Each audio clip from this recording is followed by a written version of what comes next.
새벽에 은혜 받을 하나님 말씀 이사야 38장 1절에서 8절까지 봅니다. 이사야 38장으로 가겠습니다. 1절에서 8절까지 봅니다. 우리 한 목소리로 읽도록 하겠습니다. 그때 히스기야가 병들어 죽게 되니 아모스의 아들 선지자 이사야가 나아가 그에게 이르시되 여호와께서 이같이 말씀하시기를 너는 내 집에 유언하라 내가 죽고 살지 못하리라 하셨나이다 하니 히스기야가 얼굴을 벽으로 향하고 여호와께 기도하여 이르되 여호와여 구하오니 내가 주 앞에서 진실과 전심으로 행하며 주의 목전에서 선하게 행한 것을 기억합소서 하고 히스기야가 심히 통곡하리.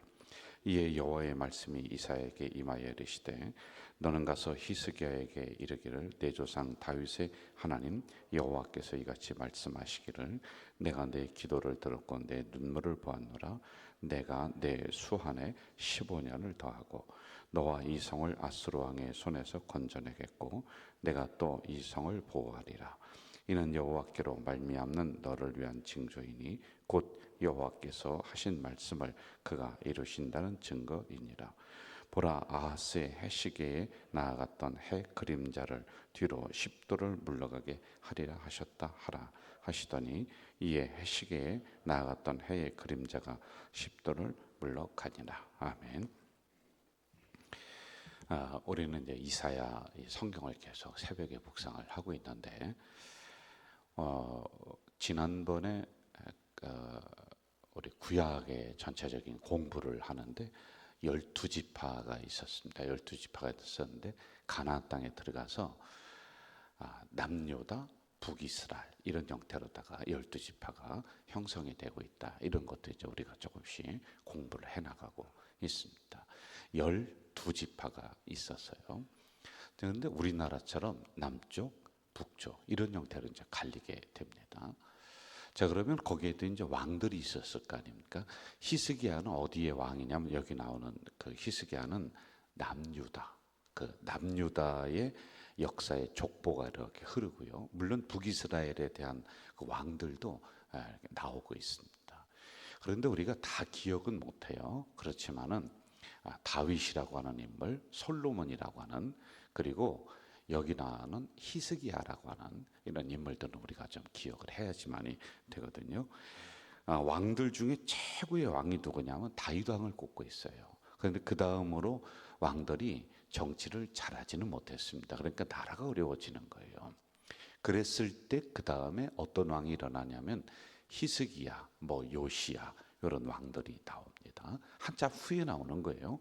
그리고 이 왕들이 종교개혁을 하고 있습니다. 종교개혁은 그동안에 느슨해졌던 신앙을 다시 한번 열심을 내게 하는 이러한 종교개혁 운동을 일으키고 있다라고 하는 것이죠. 자, 여기에 이사야 선지자가 이렇게 예언을 한다고 했어요. 너희들 아수르 의지하지 마라. 이 애굽 의지하지 마라. 이런 강대국이 너희를 살려주는 게 아니라 누가 살려준다? 하나님이 살려준다. 이거 여러분 꼭 기억하세요. 이사야 마칠 때까지 이 부분은 이제 되풀이가 됩니다. 그런데 왕들이 그리고 백성들이 이 말씀을 잘 들었어요, 안 들었어요? 안 듣는다니까요. 그래서 어떻게 되느냐면은 북이스라엘은 아수르에 의해서 BC 722년에 완전히 멸망당해요. 완전히 망합니다. 그리고 나서 그 다음에 586년에 이 남유다 예루살렘도 이 바벨론이라고 하는 느부갓네스라는 왕 들어보셨죠? 여기에서 완전히 망해요. 다 망해버리는 이런 역사가 일어납니다. 자, 그런데 지금 히스기야 왕이 남유다에서 이렇게 봅니다. 저 북이스라엘, 그러니까 우리나라로 얘기하면 남쪽 북쪽 우리가 한 민족이 아니에요. 같은 민족이란 말이에요. 같은 한 민족의 핏줄을 타고 났는데 이렇게 갈려 있어요. 그러니까 저 나라가 어떻게 지내는가 그렇게 하면서 서로 보고 가끔 미워하기도 하고 전쟁하기도 하고 했는데 우리는 한 민족이야. 이게 있었어요. 정서적으로 그게 있었어요. 그런데 히스기야가 이렇게 보니까요, 아수르가 들어오더니 북이스라엘 그 11지파를 싹 멸망시키는 거예요. 대군이 막 쳐들어오더니 멸망해요. 그 두 가지가 놀라니까, 첫째, 하나님 말씀이 진짜 이루어지는구나, 이거 보고 놀라는 겁니다. 그리고 두 번째, 아니 우리는 한 지파인데 저기는 11지파, 그러니까 군대도 더 많고 강력한 저 북이스라엘 우리 민족이 하루아침에 멸망당하네, 충격을 받는 거예요. 이게 이제 이 장면이 여기 나오고 있는 거란 말입니다. 그러니까 자기는 살아오면서 야, 진짜 하나님 말씀이 이렇게 무섭도록 임하는구나, 이거를 경험을 하게 되는 거예요. 그리고 야, 한순간에 저 강한 그 우리나라 같은 민족이죠, 갈라져 있지만은요 멸망하는구나, 이걸 보면서 야, 내가 정신 차려야 되겠다. 그리고 나서 이 히스기야가 했던 게 정신을 바짝 차립니다. 그리고 종교개혁을 그 다음에 시행을 하는 거예요. 종교개혁을 하는데 한 5가지로다가 합니다. 성전을 수리합니다. 그전에는요 성전에 거미줄 투성이고 먼지 투성이고, 이 성경책 율법책도 늘 저렇게 갖다 놔야 되는데 이것도 어디가 있는지 모르는 거예요. 창고에 수소밖에 있는 거예요. 이걸 다시 꺼내서 이걸 다시 털고 제자리 갖다 놓고 성전에 있는 거미줄도 다 제거하고 아주 깨끗하게 성전을 있을 때 있게 만드는 이런 기구들이 이걸 하는 거예요. 이렇게 첫 번째 성전을 어루만지는 일을 합니다. 그리고 두 번째는 우상단지가 그때 있었습니다. 각 마을마다 산당이라고 해서, 아니 성전 제사도 안 드리면서 오늘로 얘기하면 교회 안 나가, 나는 집에서 예배 드릴 거야, 이렇게 하고 있는 거예요. 이런 사람들 많잖아요. 그런데 여러분, 교회는 우리가 정해진 날짜에 정해진 시간에 정해진 장소에서 지정된 장소에서 우리가 공식적으로 예배드리는 공식적인 이 모임과 창구이거든요. 하나님 어디든지 계시죠. 그러나 공식적인 예배를 통해서 나에게 말씀하신다니까, 이게 먼저 서 있어야지 예배에 대해서, 교회론에 대해서 우리가 중심을 갖는 거지. 하나님 어디든지 계시니까 어떤 걸 통해서 말씀하시든지 말씀하시니까, 그럼 여러분 말씀을 왜 듣습니까? 예배를 왜 드려요? 교회를 왜 나와요? 이게 무너진 거예요. 그러자 이 히스기야가 야, 그러면 안 돼. 너희들 다시 우상을 제거하고 하나님 성전에 모여서 예배드려야 돼. 이걸 제거를 해버려요. 싹 없애버립니다. 그리고 세 번째는 성전 제사를 회복했다는 것은 예배도 멈췄다는 거예요. 이 공식적인 예배를 다시 회복하고 시작해서. 그러니 여러분 생각해 보세요. 아니 이게 그동안에 멈춰 있었다. 아니 이스라엘 민족이 하나님을 믿는 민족인데 어떻게 이럴 수가 있지? 그런데 이럴 수가 있다는 거예요. 하나님이 직접 계시를 내려서 다스리는 민족인데도 성전을 함부로 하고 우상단지 섬기고 예배를 멈추고 하는 일이 있었다는 거예요. 그러니 여러분 오늘날에 우리는 오죽하겠냐는 거예요. 그러니 여기 서 있는 목회자들이 잔소리하는 거예요. 수도 없이 이야기하는 거예요. 여러분 그렇게 신앙생활 안 됩니다 라고 자꾸만 우리를 깨우지 않으면은 우리도 이거보다 10배 20배는 더 나쁘게 될 수 있다니까요. 이들이 지금 이렇게 되어 있는 상태입니다. 네 번째, 어떤 일을 또 회복하느냐면 히스기야가 백성들이 그동안에 감사 제물을 가지고 왔습니다. 11조를 가지고 왔어요. 그래서 여러분 레위 지파는 땅을 안 줬다고 했지 않습니까? 우리 가나안 땅에 들어가서 성을 분배하는데 지난 시간에 오후 예배 나오신 분들은 그 강의를 들으셨을 거예요. 땅을 안 줘요.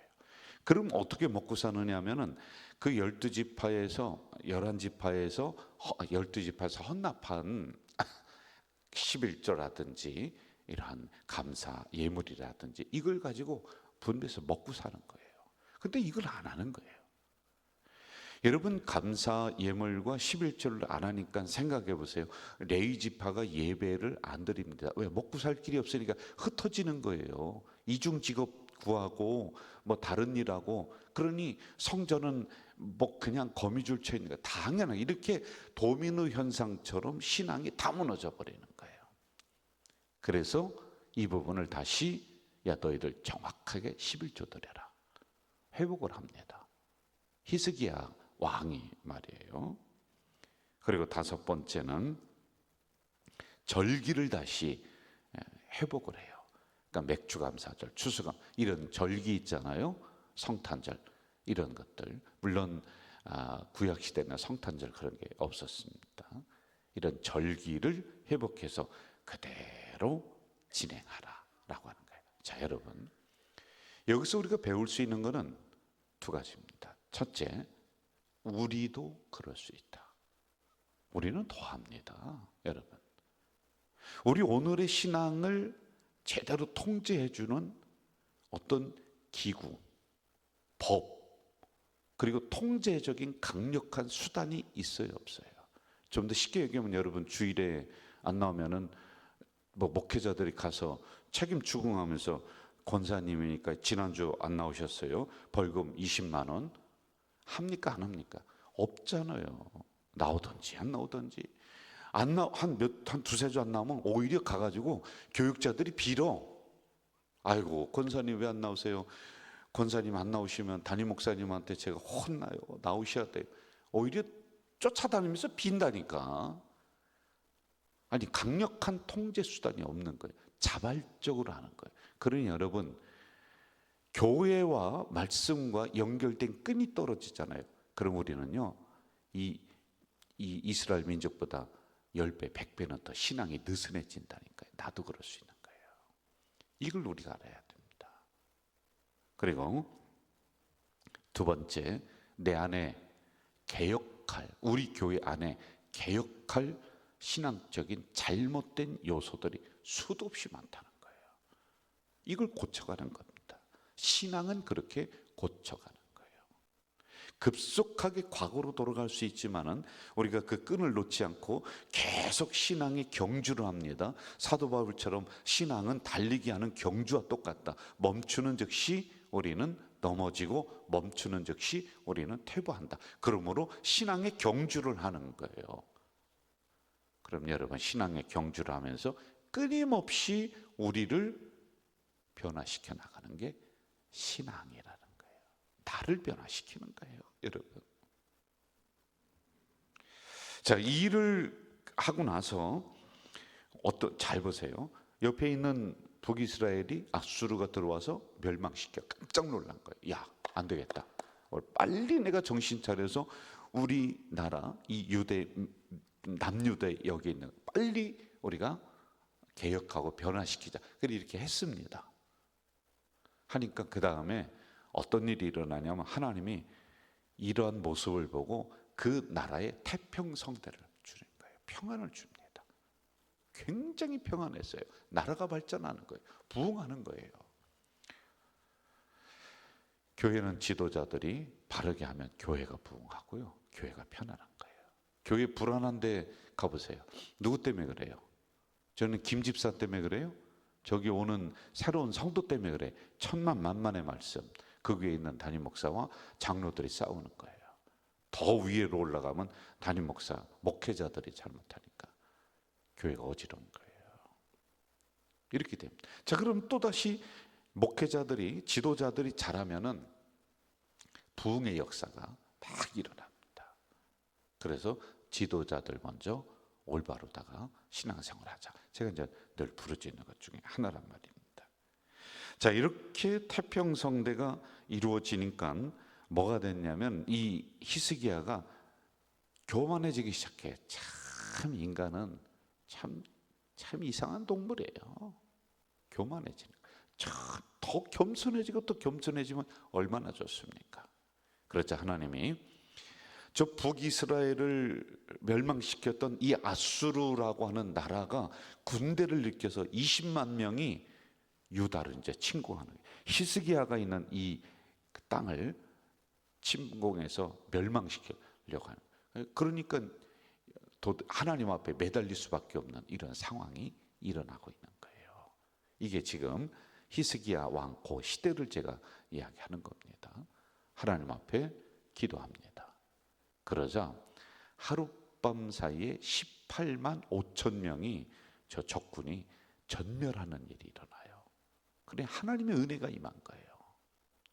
자, 그 다음에 계속해서 이 개혁을 하면서 하나님 앞에 올바른 예배로 나아갔으면 좋겠습니다마는 그렇지 못하다라고 하는 걸 오늘 본문에서 가르쳐주고 있어요. 1절을 봅시다. 1절 같이 읽어볼까요? 시작. 그때 히스기야가 병들어 죽게 되니 저를 보세요. 그때라고 하는 것은 18만 5천 명의 적군이 죽었을 때, 그때 요 제가 스토리를 얘기한 겁니다. 그런데 병들어 죽게 됐다는 거예요. 하나님이 지도자인 히스기야를 치는 겁니다. 그 어떻게 해야 될까라고 하는 이 상황을 우리가 보면서 마무리합시다. 예수 믿으면 형통한다고 하고 예수 믿으면 복 받는다고 해서 교회 나왔어요, 여러분들. 새벽기도 열심히 하면 하나님이 기도 응답해 주신다고 해서 교회 나왔는데 그렇지 않은 것 같아요. 형통이 아닌 것 같아요. 어려움이 더 오는 것 같아요. 그래서 예수 믿는 걸 포기하는 사람이 있습니다. 다시 세상으로 가는 사람 있어요. 초신자인데 제가 많이 경험을 했습니다. 열심히 해요. 조금만 예수 믿었는데 새벽 기도도 나오네. 그런데 저는요 속으로 반갑지가 않아요. 저렇게 열심히 하다가 냄비 끓는 것 마냥 푹 끓다가 어느 순간에 팍 식어들어서 다시 세상으로 갈 게 눈에 뻔히 보이는 거예요. 그래서 막 초신자 처음 나온 분이 모든 예배 다 드리고 막 새벽 기도도 다 하고 그러면 우리 성도님들이 볼 때 야 신앙 빨리 자라고 믿음 빨리 자라고 좋다. 여러분 그게 믿음이 자라는 게 아니에요. 믿음은요 이 뚝배기가 끓듯이 은근하게 끓어서 그게 믿음인 거예요. 그냥 포르르 끓고 반갑지가 않아요. 그렇게 예배드리고 그렇게 새벽기도 몇 번 하면은 가정에 있는 어려움이 금방 해결을 될 것처럼 보이는데 보니까 안 되거든. 그러니 다시 나가는 거예요. 다시 세상으로 가는 거예요. 다시 다른 교회로 가는 거예요. 저는 이걸 100번, 1000번도 넘게 경험했어요, 여러분. 그래서 제가 새로운 성도님들 오면은 예의주시에서 기도하면서 가만히 봅니다. 뿌리 내리고 안착하는데 몇 년 걸리느냐? 못해도 3년에서 5년은 걸리는 거예요. 우리 교회 열심히 다니고 하는 게. 안 그러면요 그 뿌리가 땅에 안착을 못해. 다시 옮겨. 이게 쌍방간의 문제예요. 우리 교회도 뭔가가 문제가 있을 수 있지만 그 사람도 문제라니까요. 금방 가면은 그 교회 가서 말씀 듣고 예배 드리면은 모든 게 다 해결될 것처럼 보여지거든요. 인생이 어떻게 그렇습니까? 어떻게 신앙이 그렇게 도깨비 방망이 마냥 뚝딱하면 나오고 이런 가벼운 신앙을 가지니까 아이고 이 교회도 아닌가 봐요. 뭐라고 하는지 아세요? 나랑 영이 안 맞아. 그럼 할 말이 없는 거예요. 그 영이 맞는 대로 찾아가야죠. 한국에 5만 개 교회가 있는데 5만 개 교회가 그 분의 영과 맞는 교회가 하나도 없어. 그럼 누가 문제입니까? 누가 문제예요? 뭘 어렵게 생각해요? 내가 문제지. 아니 5만 개 교회가 하나도 안 맞는다니까. 이렇게 되는 거예요, 여러분. 여러분 왕입니다. 그리고 하나님 앞에 개혁을 해서 이제 올바를 해나갑니다. 그런데 만사 형통이 아니라는 거예요. 죽게 되었다는 겁니다. 어려움이 온다는 거예요. 어려움은 잘 들으세요. 고난과 어려움, 환난은 누구든지 옵니다. 언제든지 찾아옵니다. 그럼 그 다음에 뭐가 중요하냐? 이 고난을 어려움을 어떻게 대하는가, 이겨나가는가라고 하는 나의 신앙적 태도가 중요한 거지. 그거 피하려고 이쪽으로 아니에요, 여러분. 안 된다니까요. 나의 신앙적 태도 이걸 배워야지만 된다는 거예요. 2절로 가봅시다.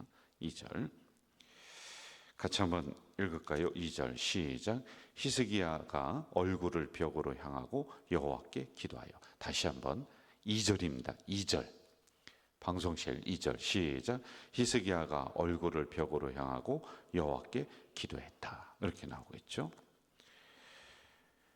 얼굴을 벽으로 향하고 여호와께 기도했다. 여기는 이제 두 가지 의미가 있습니다. 이거 하고 마무리할게요. 첫째, 얼굴을 벽으로 향했다는 것은 사람에게 의지하지 않았다. 사람과의 관계를 단절했다. 그러니까 사람 안 만나고 사람을 아주 멀리하고, 그게 아니라 영적인 의미로는 사람을 의지하지 않았다, 이거예요. 벽은 아무것도 없는 것을 상징합니다. 거기는 하나님만이 존재한다라고 하는 의미가 있는 겁니다. 여러분, 환난과 어려움이 오면은 인간에게 달려가도 소용없을 때가 수도 없이 많습니다. 많이 경험하잖아요. 아무리 손 내밀어도 내가 잘 나갈 때는 그 사람들이 손잡고 아유 당신이 최고입니다라고 인정해주고 부추겨주는데, 내가 환난이 오고 어려움이 오면요 다 떠나요. 이게 인생 만사가 그렇습니다. 그럼 결국에는 여러분의 손을 잡아주고 끝까지 도와주고 인도할 분은 하나님뿐이 없다. 이걸 반드시 가지세요. 그리고 두 번째, 얼굴을 벽으로 향했다라고 하는 것은 벽을 향했습니다. 그 너머에 뭐가 있느냐? 그 벽을 향한 그 방향에 하나님의 성전이 있었다는 거예요. 여러분, 항상 성전, 교회를 소중하게 생각하세요.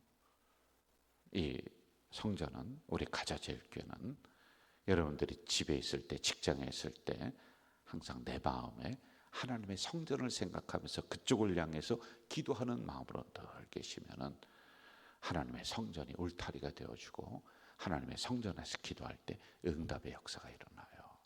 여러분, 인생의 어려움이 오글랑 늘 말씀드리잖아요. 친구에게, 술집에게 달려가는 것이 아니라 하나님의 성전에 달려와서 기도할 때 하나님이 응답해주는 역사가 일어날 줄로 믿습니다. 사랑하시는 아버지 하나님, 오늘 이 시간에 말씀을 허락해 주시니 감사합니다. 주신 말씀 가지고 우리가 정신 바짝 차려서 내 안에 있는 잘못된 부분들을 고쳐나가는 종교개혁이 나에게 일어날 수 있도록 인도해 주시옵소서. 오늘도 하나님 늘 의지하며 나가겠습니다. 성전을 가슴속에 사모하며 나아가사오니 하나님 동행하시고 이 하루를 지켜 보호해 주시옵소서. 예수님의 이름으로 기도하옵나이다. 아멘. 하늘에 계신 우리 아버지, 아버지의 이름을 거룩하게 하시며 아버지의 나라가 오게 하시며 아버지의 뜻이 하늘에서와 같이 땅에서도 이루어지게 하소서. 오늘 우리에게 일용할 양식을 주시고 우리가 우리에게 잘못한 사람을 용서하여 준 것 같이 우리 죄를 용서하여 주시고 우리를 시험에 빠지지 않게 하시고 악에서 구하소서. 나라와 권능과 영광이 영원히 아버지의 것입니다. 아멘. 여러분이 새벽에 통성으로 기도하는